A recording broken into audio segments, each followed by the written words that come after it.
Hello and welcome once again to Ask Cred Knowledge Series 3. A lot of borrowers today have been wanting to understand the no and how of restructuring their loans in these challenging COVID times, especially after RBI announced its one-time restructuring scheme. So hence I thought of covering this topic on loan restructuring today and will try and make it simple for all. So let's discuss. The moratorium offered by the banks and lenders ended on this 31st August. So, what are the options now that a borrower has? Either they start paying the loans from September 1st or opt for restructuring of their loans after discussing with banks. Yes, the RBI has allowed a one time restructuring of loans without classifying them as non performing assets to help borrowers manage their financial stress caused by the COVID 19 pandemic. Many have lost their jobs or are working with reduced salaries. And many self employed businessmen have seen a huge slowdown in their businesses and are facing difficulties in servicing their EMIs today. The intent of this scheme is to help such borrowers who were regularly repaying their loans. That is, they were standard on repayment till March 31st, 2020, but today are unable to repay because of the unquantified impact due to this COVID 19 pandemic. Such customers have been given room for restructuring their loans and they will not be classified as an NPA. But please note, customers who were having previous defaults cannot apply for restructuring in this scheme. So let's dig a little deeper. What is this restructuring? Restructuring, in a way, is like remodeling the contract terms of your loan. Under this scheme, individuals can now discuss with their lenders and opt for new repayment terms and conditions for their loan. Example like convert any interest accrued into another credit facility, extend the loan tenor, or even extend the moratorium up to 2 years for their existing loans. That will help them in repaying their loans according to their current repayment capacity as opposed to their original repayment ability when they borrowed the loan. Yes, this sounds like some relief. And this time, the scheme is better structured with strict entry barriers and a clear defined timeline for its implementation. That is, one needs to opt for restructuring before December 31st, 2020 and implement the same within 90 days. Now, let's also understand which all loans can be restructured. As per RBI, the scheme covers all loans like gold loan, education loan, home loan, personal loan, consumer durable loans, car loans, and loan against securities, credit card overdues across all public sector banks, private sector, rural banks, cooperative banks, NBFCs, housing finances, etc. But MSME borrowers who have total loan outstandings of less than rupees 25 crores, farm credit loans to government bodies, etc., are yet not eligible. Also, once a borrower applies for restructuring, the applicant may have to evidence the reduction in their income with supporting documents like a bank statement or a salary reduction letter, etc.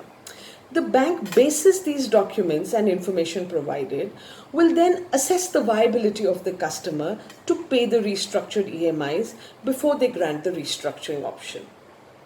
Many of you may also be wondering that if I can afford to pay my EMIs, should I still avail the restructuring?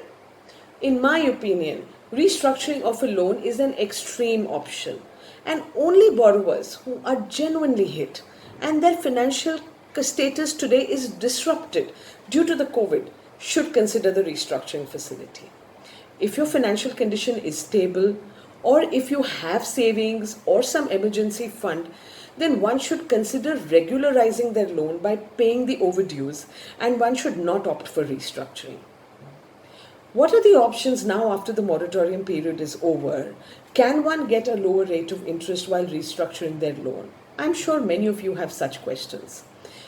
Let's answer these. If someone has availed of the 6-month moratorium, let's understand what are the possible options available to the borrower now that the moratorium period has come to an end. First, borrowers have the option to pay all the overdue 6 installments at one go in September. Second, add the accrued interest to the outstanding loan and pay the same by increasing the EMI amount for the remaining loan tenor. Third, add the accrued interest but keep the EMI the same but increase the loan tenor.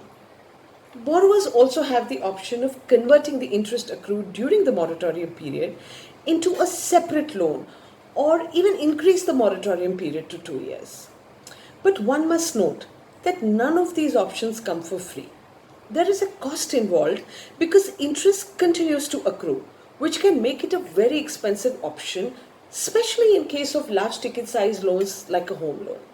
So even if the extended moratorium is availed, my advice is it should be taken for the least possible time. But one must choose their option wisely after well ascertaining their own repayment capacity and income stability in these challenging times.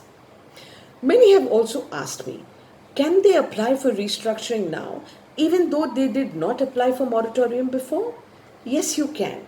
The scheme for restructuring is open to all, irrespective of whether one applied for moratorium earlier or not, but subject to the borrower meeting the regulatory guidelines of restructuring as explained earlier in this video. I have multiple loans. Can I apply for restructuring for all? Yes, you can. You will need to approach your banks and discuss the repayment terms across all your credit facilities for them to check the viability. What is the impact of restructuring on my credit score? Well, restructuring will have an impact on the credit report. Borrowers should be aware that the loans that are applied for restructuring will be reflected in the credit report as restructured. This is likely to have some adverse impact on the credit score. I mean, borrowers may find it more difficult to avail of any new loans or credit facilities in future, at least till these loans get closed. Can I get additional funds when I restructure my loan?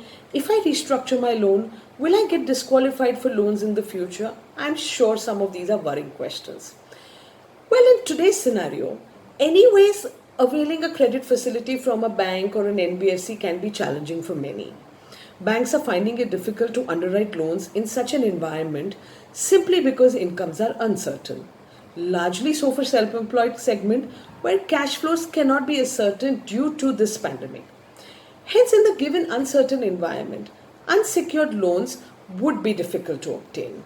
In fact, many banks today have restricted unsecured lending to their internal customers against some surrogate program or maybe above a higher income threshold, which they are classifying as a COVID resilient sector like e-commerce or technology, etc., which possibly might have been immune to the pandemic.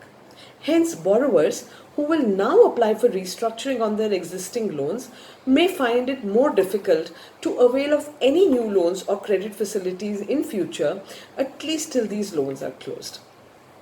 When it comes to secured loans, those may still be available as there is collateral.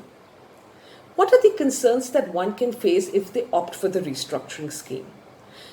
Though the restructuring scheme is a welcome relief at this point of time for many borrowers, but at the same time, borrowers need to completely be sure of their future repayment plan and negotiate accordingly with the lending institutions.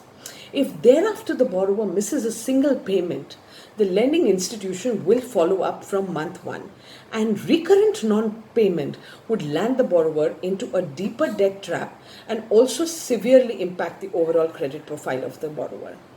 Apart from that, the borrower may even lose the collateral pledged in case of a secured loan. Co-applicants and guarantors' credit profile can also be severely impacted at the same time. That's it for today. We will continue to cover many such topics in our next series.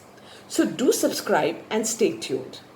Thank you for watching, and do give us your comments and suggestions in the comment box below so that we can answer all your queries in our next video. Till then, take care and see you soon.